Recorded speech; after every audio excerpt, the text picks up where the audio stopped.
तो guys video को start करने से पहले तो मैं आप सभी भाइयों से माफ़ी मांगना चाहता हूं क्योंकि आज की वीडियो जो है वो काफ़ी ज़्यादा लेट आ रही है, जिसका कारण ये है कि मैंने आज न्यू माइक बाई किया है और माइक की सभी सेटिंग करने के कारण आज वीडियो जो है वो काफ़ी ज़्यादा लेट हो गई। लेकिन अब आपको टेंशन लेने की ज़रूरत नहीं है, कल से रेगुलर वीडियो आएगी और अब माइक के कारण वीडियो की क्वालिटी भी काफ़ी ज़्यादा अच्छी होगी, जिस कारण आपको और भी ज़्यादा मज़ा आएगा। तो जैसा कि हमने लास्ट एपिसोड में देखा था, रेड एम्प्रेस शू जो होती है वो सैनटोंग से बोलती है कि आखिर हम लोग जो है वो तुम्हारी बात के ऊपर यहाँ पर यकीन क्यों करें। जो सुनने के बाद सैनटोंग उनसे बोलती है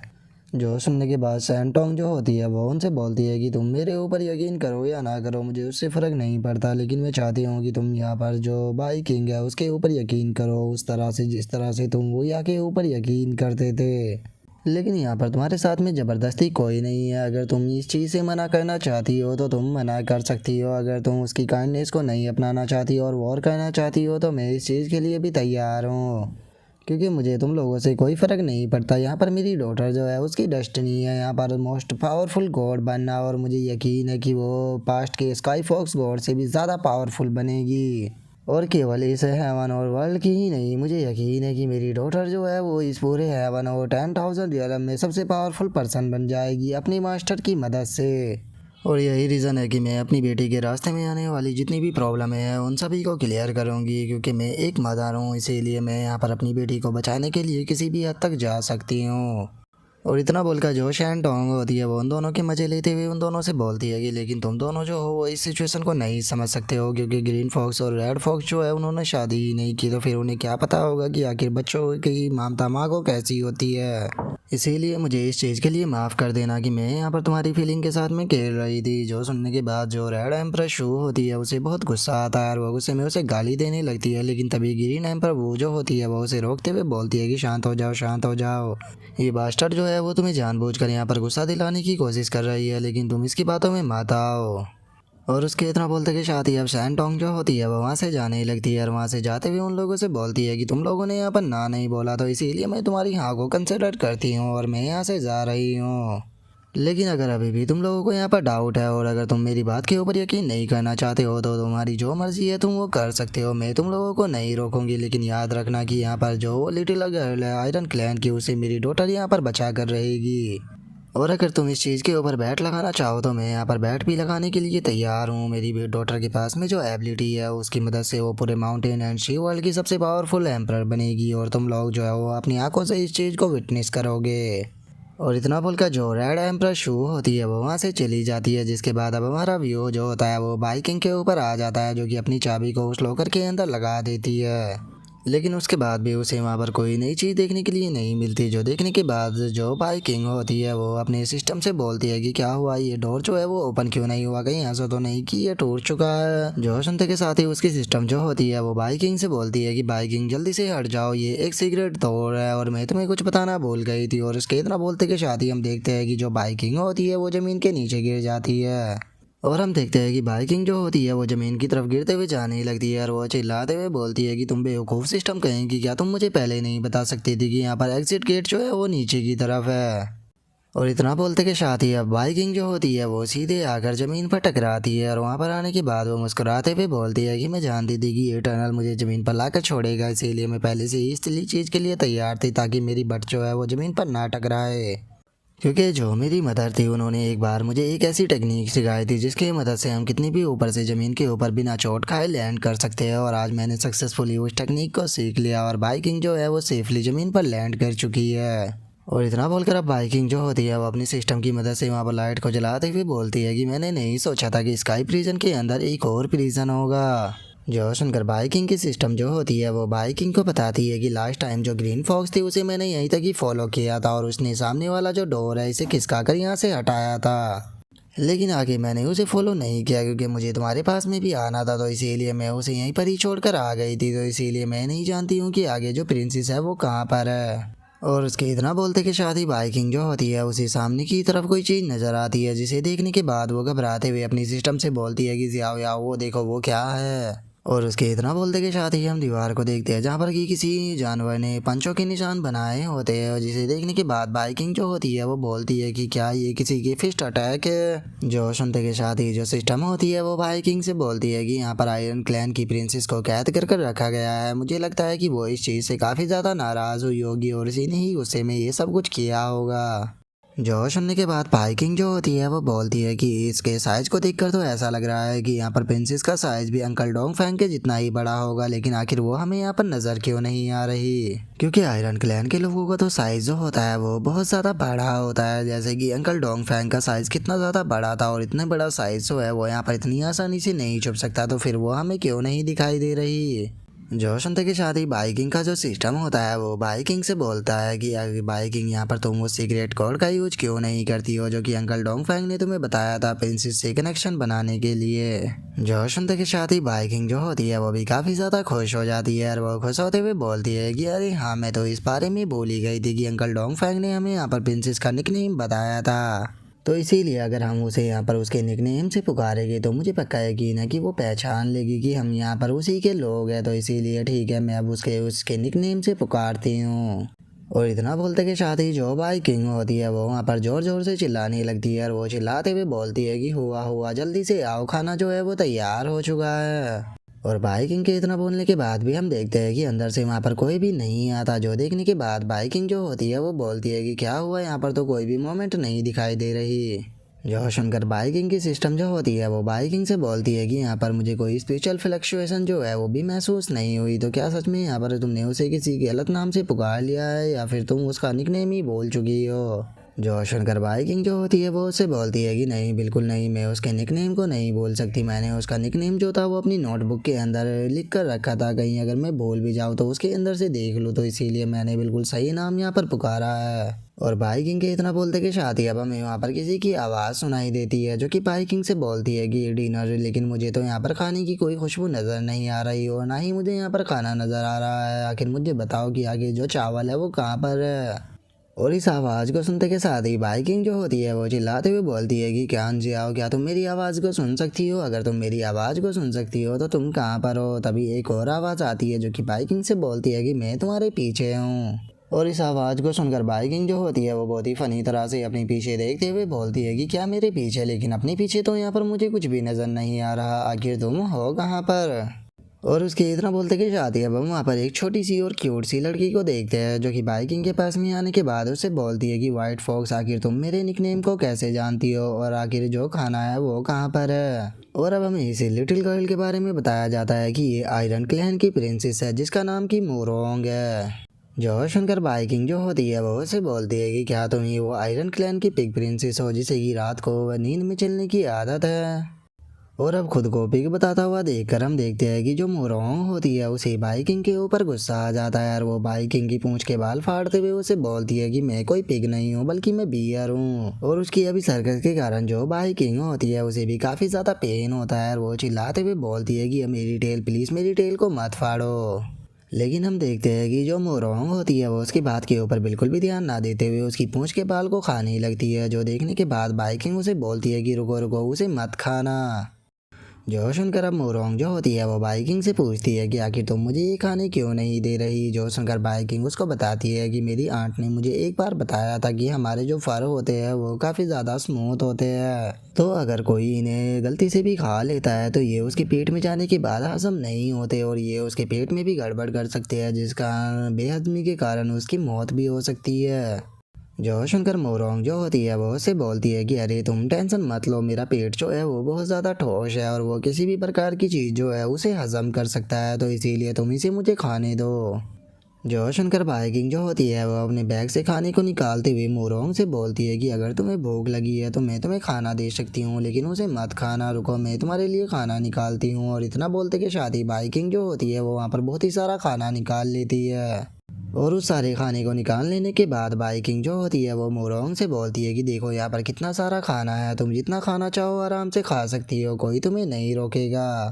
और अब अपने सामने इतने सारे खाने को देखने के बाद जो मोरोंग होती है वो काफ़ी ज़्यादा खुश हो जाती है, और वो खुश होते हुए बोलती है कि अरे वाह, इतना सारा खाना, मुझे लगता है कि ये मीट है क्योंकि मुझे स्मेल आ रही है।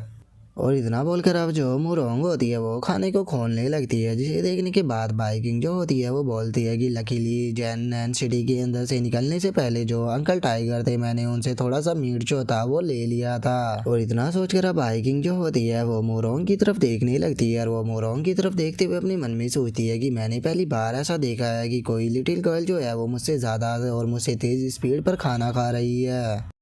इसे देखकर ऐसा बिल्कुल भी नहीं लगता कि इसका पेट जो है वो इतना ज़्यादा बड़ा होगा कि ये इतने सारे खाने को अपने पेट के अंदर रख सके। तो फिर आखिर ये इतने सारा जो खाना है उसे कहाँ पर लेकर जाती है। और बाइकिंग ये सोच ही रही होती है, लेकिन तभी जो मोरोंग होती है उसका ध्यान भी बाइकिंग के ऊपर पड़ जाता है और वो बाइकिंग की तरफ खाना करते हुए उसे बोलती है कि तुम्हें देखकर ऐसा लगता है कि तुम भी भूखी हो, तो फिर तुम भी क्यों नहीं खाती हो। जो सुनकर बाइकिंग जो होती है वो उसे मना करते हुए बोलती है कि अरे नहीं नहीं, मैं भूखी नहीं हूँ, पहले खाना तुम खा लो। जो सुनकर मोरोंग उसे मना करते हुए बोलती है कि नहीं, बिल्कुल भी नहीं, अपने मुंह को खोलो। जो सुनने के बाद बाइकिंग जो होती है वो भी उसे खाने को ले लेती है। जिसके बाद अब हम देखते हैं कि वे दोनों वहाँ पर दबाकर खाना खाने लगते हैं और जो मोरोंग होती है वो बाइकिंग से बोलती है कि वाइट फॉक्स तुम काफ़ी अच्छी हो, तुम उन दोनों की तरह नहीं हो। जो सुनने के बाद बाइकिंग उससे पूछती है कि तुम किसकी बात कर रही हो। जो सुनकर जो मोरोंग होती है वो उसे बोलती है कि मैं उन दोनों फॉक्स की बात कर रही हूँ, रेड और ग्रीन की, जो कि मुझे यहाँ पर लेकर आई थी। उन्होंने लाने के बाद मुझे यहाँ पर फेंक दिया, इवन कि उन्होंने मुझे अच्छा खाना खाने के लिए भी नहीं दिया। दिन रात बस वे यहाँ पर आती थी और मुझसे बोलती थी कि मैं यहाँ पर उनका साथ दूँ अपने फादर को उनके लिए काम करने के लिए, और मैं ऐसा कर भी देती अगर वे कम से कम मुझे अच्छा खाना तो खिलाते। जो सुनकर बाइकिंग जो होती है वो उससे बोलती है कि ठीक है, इस चीज़ को छोड़ो, अब मुझे तुम ये बताओ कि आगे आखिर तुम अब क्या करने वाली हो। और बाइकिंग की बात को सुनने के बाद मोरोंग जो होती है वो उसे कोई भी जवाब ना देते हुए वहाँ पर एक कीड़ा जो होती है उसे पकड़ लेती है और उसे पकड़ते हुए बोलती है कि क्या मैं इसे खा सकती हूँ। जो सुनकर बाइकिंग उससे बोलती है कि नहीं नहीं, ये कीड़ा है। जो सुनकर मोरोंग जो होती है वो उससे बोलती है कि क्या हुआ अगर ये कीड़ा है, तो मुझे इसके अंदर से काफ़ी अच्छी स्मेल आ रही है और मुझे लगता है कि इसका खाने में स्वाद भी काफ़ी अच्छा होगा, तो इसीलिए क्या तुम भी इसे टेस्ट कर कर देखना चाहोगी। और अब मोरोंग की इस तरह की बातों को सुनने के बाद जो बाइकिंग होती है वो घबराते हुए उसे बोलती है कि नहीं नहीं, इसे तुम ही खाओ। तभी जो सिस्टम होती है वो बाइकिंग से बोलती है कि जरा इस लिटिल गर्ल को तो देखो, इसकी हालत को देखकर मुझे ऐसा लग रहा है कि जब ये भूखी होती होगी तो ये तो आयरन और जो गोल्ड है उन्हें भी खा होगी। सच में यहाँ पर इससे थोड़ा तुम दूर ही रहना, कहीं ऐसा ना होगी भूख लगने पर ये तुम्हें ही खा जाए। जो सुनते के साथ ही अब बाइकिंग जो होती है वो मोरोंग से बोलती है कि मोरोंग, मैं तुम्हें एक चीज़ बताना चाहती हूँ, मैं उनमें रेड फॉक्स या फिर उन ग्रीन फॉक्सों में से नहीं हूँ जो कि तुम्हें यहाँ पर खाना नहीं देती थी। जो सुनकर जो मोरोंग होती है वो बाइकिंग से बोलती है कि क्यों, क्या तुम कोई फॉक्स नहीं हो। जो सुनकर बाइकिंग जो होती है वो उसे बोलती है कि ठीक है, मैं तुम्हें पहले खुद को इंट्रोड्यूस कराती हूँ। और इतना बोलकर अब बाइकिंग जो होती है वो खुद का इंट्रोडक्शन देते हुए उससे बोलती है कि मेरा नाम बाइकिंग है और एक मैं nine tail sky fox princess हूँ, और यहाँ पर फॉरेस्ट के अंदर मैं तुम्हारे अंकल डोंग फैंग से मिली थी। और तुम्हारे अंकल डोंग फैंग से मिलने के बाद उन्होंने मुझे तुम्हारे बारे में बताया, तो इसीलिए मैं यहाँ पर तुम्हारे पास में आई हूँ ताकि मैं तुम्हें बचा सकूँ। और उन्होंने ही मुझे तुम्हारे निकनेम के बारे में भी बताया था। जो सुनकर मोरोंग जो होती है वो थोड़ा उदास होते हुए बोलती है कि अच्छा, अंकल डोंग फैंग ने तुम्हें यहाँ पर भेजा है, लेकिन इसका कोई फ़ायदा नहीं, तुम यहाँ से जा सकती हो। जो सुनकर बाइकिंग उससे बोलती है कि आखिर तुम इस तरह की बातें क्यों कर रही हो। जो सुनकर जो मोरोंग होती है वो बाइकिंग से बोलती है कि जब मुझे उस वोमेन ने पकड़ा था तो वो मुझे यहाँ पर लेकर आ रही थी और उसने मुझसे कहा था कि मुझे बचाने के लिए मेरे क्लैन के लोग जैसे ही आएंगे तो वो उन सभी को भी कैप्चर कर लेगी। और कुछ दिनों पहले उसने मुझे बताया कि उसने मेरे क्लैन के काफ़ी सारे लोग जो है उन्हें यहाँ पर कैप्चर कर लिया है, और अगर मैंने यहाँ से वॉर से पहले भागने की कोशिश की तो वो मेरे बाकी के सभी लोग जो है उन्हें मार देगी। जो सुनकर बाइकिंग जो होती है वो मोरोंग के पास में आ जाती है और उसके पास में आने के बाद उसको बताती है कि उस वोमेन ने तुमसे झूठ बोला है, क्योंकि मैं जब यहाँ पर आ रही थी तो मैं अंकल डोंग फैंग से मिली थी, लेकिन जो अंकल डोंग फैंग है उन्होंने मुझे ऐसा कुछ भी नहीं बताया कि तुम्हारे बाकी के लोग जो है वो कैप्चर किए गए हो। उन्होंने मुझे बताया कि बस यहाँ पर अकेली तुम हो जिसे कि इन्होंने धोखे से कैप्चर किया है। जो सुनकर मोरोंग जो होती है वो बाइकिंग से बोलती है कि इस चीज़ से फ़र्क नहीं पड़ता कि उन्होंने कैप्चर किया है या नहीं किया है, लेकिन उसके बाद भी हम लोग जो है वो यहाँ से नहीं निकल पाएंगे। और मोरोंग की इस बात को सुनकर बाइकिंग को कुछ भी समझ में नहीं आता और वो मोरोंग से पूछती है कि तुम इस तरह की बातें क्यों कर रही हो। जो सुनकर मोरोंग जो होती है वो उसे अपने साथ में ले जाते हुए बोलती है कि ठीक है, तुम मेरे साथ में आओ, मैं तुम्हें कुछ दिखाती हूँ। और इतना बोलते के साथ ही जो मोरोंग होती है वो बाइकिंग को उसी दीवार के पास में लेकर आ जाती है जहाँ पर कि पंचों के निशान बने होते हैं, जिसे देखने के बाद बाइकिंग जो होती है वो बोलती है कि क्या ये सभी पंच के निशान तुम्हारे ही है, तुमने यहाँ से भागने के लिए इन्हें बनाए थे। जो सुनकर मोरोंग जो होती है वो उसे बोलती है कि हाँ ये सारे निशान मेरे ही है, क्योंकि मैं इस दीवार को तोड़कर यहाँ से निकलना चाहती थी, लेकिन तुम देख ही सकते हो कि मैं इन्हें नहीं तोड़ पाई। और तुम बस 1 मिनट रुको, मैं तुम्हें एक और पंच जो है वो मार के दिखाती हूँ। और इतना बोलते के साथ ही जो मोरोंग होती है वो अपने अटैक को तैयार कर एक काफ़ी पावरफुल अटैक जो होता है वो दीवार की तरफ मार देती है। और हम मोरोंग के ऐसे पंच की पावर को देखने के बाद बाइकिंग भी बहुत ज़्यादा शौक हो जाती है और वो शौक होते हुए बोलती है कि मुझे यकीन नहीं होता कि तुम इतनी ज़्यादा पावरफुल हो, आखिर तुम किस तरह का जो स्पेल है उसे प्रैक्टिस करती हो, जल्दी से मुझे भी बताओ, क्योंकि मुझे भी इस तरह का स्पेल जो है उसे प्रैक्टिस करना है। जो सुनने के बाद मोरोंग उसको बताती है कि ये कोई स्पेल नहीं बल्कि ये मार्शल आर्ट है, और ये मार्शल आर्ट हमारे क्लैन का सीक्रेट मार्शल आर्ट है जो कि generation to generation pass down किया जाता है। और हमारे आइलैंड बेस्ड क्लैन के अंदर सभी कल्टीवेटर जो होते हैं वो फिजिकल कल्टीवेटर होते हैं जो कि इसी मार्शल आर्ट को सीखते हैं। और उसके इतना बोलते ही अब हम देखते हैं कि सामने दीवार पर कुछ लिखा हुआ आने लगता है, जिसे देखने के बाद मोरोंग बाइकिंग से बोलती है कि क्या वो तुम्हें दिखाई दे रहा है। जो देखकर बाइकिंग चिल्लाते हुए बोलती है कि ये तो कोई इंचार्मेंट लग रहा है। जो सुनते के साथ ही जो मोरोंग होती है वो उसको बताती है कि ये एक तरह का मार्क है जो कि उसी वोमेन के द्वारा इस जगह पर लगाया गया है, और अगर मैंने इस जगह से भागने की कोशिश की तो इस वोमेन को पता लग जाएगा, जिसके बाद वो दोबारा आकर हमें पकड़ लेगी। जो सुनते के साथ ही बाइकिंग जो होती है वो भी वहीं पर ही बैठ जाती है और वो बैठते हुए बोलती है कि मैंने अंकल डोंग फैंग से वादा किया था कि मैं तुम्हें बचाऊंगी, तो इसीलिए तुम मेरे ऊपर यकीन रखो कि मैं तुम्हें यहाँ से बचाकर ज़रूर लेकर जाऊंगी। और इतना बोलकर बाइकिंग जो होती है वो वहाँ पर बैठकर थोड़ा सोचने लगती है, जो देखकर उसकी सिस्टम बोलती है कि आखिर तुम यहाँ पर क्या कहने की सोच रही हो। जो सुनकर बाइकिंग वो से बोलती है कि मैं यहाँ पर एस्केप तालिस्मान का यूज करने की सोच रही हूँ, क्योंकि जो मेरी सीनियर है उन्होंने मुझे एस्केप तालिस्मान दिया था, लेकिन अगर मैंने एस्केप तालिस्मान का यूज किया तो यहाँ पर लगा हुआ इंचार्मेंट जो है वो ट्रिगर हो जाएगा, जिसके बाद उस वोमेन को पता लग जाएगा। और इतना बोलकर बाइकिंग जो होती है वो अपने मन में सोचती है कि जो स्काई प्रिजन है इस टाइम पर ये यहाँ पर जो इनकारनेशन है उनके द्वारा कंट्रोल किया जा रहा है, और यहाँ को देखने के बाद मैं कुछ भी मेथड यूज कर लूँ लेकिन यहाँ से निकलने का कोई रास्ता नज़र नहीं आ रहा। और इतना सोचते के साथ ही एकदम से बाइकिंग जो होती है वो काफ़ी ज़्यादा खुश हो जाती है और वो खुश होते हुए अपने मन में सोचती है कि 1 मिनट रुको, ये एक स्काई प्रिजन है। और इतना बोलकर बाइकिंग जो होती है वो काफ़ी ज़्यादा खुश हो जाती है और वो एक्साइटेड होते हुए बोलती है कि लो फाइनली मुझे यहाँ से निकलने का सॉल्यूशन जो है वो मिल गया। और अब उसे इतना ज़्यादा एक्साइटेड देखने के बाद जो उसकी सिस्टम होती है वो बाइकिंग को समझाते हुए उसे बोलती है कि बाइकिंग, क्या जो सीनियर वोलिंग ने तुम्हें बताया था तुम वो भूल चुकी हो। तुम्हें किसी भी बड़े खतरे से निपटने से पहले अच्छे से सोचना चाहिए, क्योंकि अगर तुम ऐसे ही जाके एक्ट करोगी तो हो सकता है कि तुम और भी ज़्यादा खतरे में पड़ जाओ। जो सुनकर बाइकिंग उसे बोलती है कि मैंने पहले से ही अच्छे से सोच लिया है। और इतना बोलते कि शादी बाइकिंग जो होती है वो स्काई प्रिजन की जो की होती है उसे बाहर निकाल लेती है और उसे निकालने के बाद बोलती है कि मेरे पास में एक बहुत ही अच्छा तरीका है, क्या तुम भूल चुकी हो कि हमारे पास में ये की है। तुम्हें नहीं भूलना चाहिए कि ये की जो है वो स्काई प्रिजन की है, जो कि अभी के टाइम पर मेरे हाथ में है और इसकी मदद से मैं जिसे चाहे उसे बाहर निकाल सकती हूँ। और उसके इतना बोलते कि शादी अब हमारा व्यू जो होता है वो स्काई प्रिजन के बाहर आ जाता है, जहाँ पर कि हम देखते हैं कि सभी मॉन्स्टर जो होते हैं वो एक साथ में वहाँ पर ट्रेनिंग को कर रहे होते हैं। जिसके बाद हम वहाँ पर खड़ी हुई एक लड़की को देखते हैं जो कि रीइंकार्नेशन होती है और वो वहाँ पर चिल्लाते हुए बोलती है कि तुम लोग आखिर किस तरह से यहाँ पर फाइट कर रहे हो, क्या तुम बैटलफील्ड के अंदर भी इसी तरह से फाइट करने वाले हो। याद रखना बैटलफील्ड के अंदर तुम लोगों को दूसरा मौका नहीं मिलने वाला, वहाँ पर तुम्हारी थोड़ी सी गलती तुम्हारी जान ले सकती है, तो इसीलिए तुम्हें वहाँ पर बहुत ज़्यादा केयरफुल रहना होगा और अच्छे से ट्रेनिंग करनी होगी। और इतना बोलते के साथ ही वो रीइंकार्नेशन जो होती है उसे एकदम से वहाँ पर कुछ महसूस होता है, जिसे महसूस करते के साथ ही वो शौक होते हुए बोलती है कि 1 मिनट, स्काई की प्रिजन के अंदर से जो वो बीस्ट प्रिंसेस थी वो बाहर आ चुकी है। और इतना सोचते के साथ ही अब वो लड़की जो होती है वो भागते हुए वहाँ से जाने लगती है, जिसे देखने के बाद वो वुल्फ जो होता है वो चिल्लाते हुए बोलता है कि मास्टर लिंग फैंग आप कहाँ पर जा रही हो। और उस मॉन्स्टर के इतना बोलते के साथ ही अब हम देखते हैं कि वो लड़की जो होती है वो 2 मॉन्स्टरों के पास में आ जाती है और वहाँ पर आने के बाद पूछती है कि यहाँ पर हो क्या रहा है। जो सुनते के साथ ही एक मॉन्स्टर जो होता है वो उससे बोलता है कि मास्टर लिंग फैंग थोड़ी गड़बड़ हो गई है। कुछ टाइम पहले मुझे स्काई प्रिजन के अंदर थोड़ी हलचल जो थी वो महसूस हुई थी, इसीलिए मैंने कुछ सबऑर्डिनेटों को अंदर भेजा ताकि वे देख सके कि अंदर क्या हो रहा है। और जैसे ही वे अंदर पहुंचे तो उन्होंने देखा कि स्काई प्रिजन के जितने भी गेट थे वे सभी के सभी ओपन कर दिए हैं किसी ने।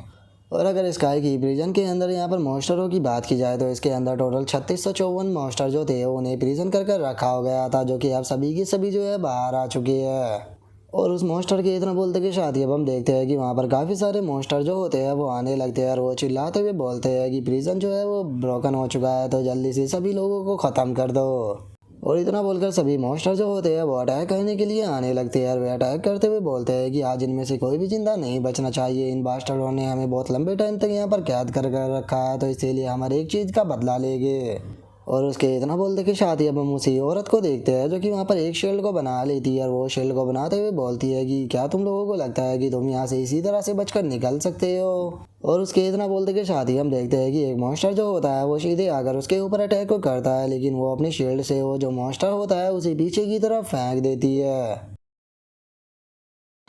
और अब उसके इतना बोलते के साथ ही हमारा आज का एपिसोड जो होता है वो यहीं पे कंप्लीट हो जाता है। तो अब नेक्स्ट एपिसोड में देखेंगे कि आगे क्या होता है। अगर आप लोगों को वीडियो अच्छी लगी हो तो लाइक करना, चैनल को सब्सक्राइब करना। मैं मिलता हूँ नेक्स्ट एपिसोड में, तब तक के लिए बाय बाय गाइस।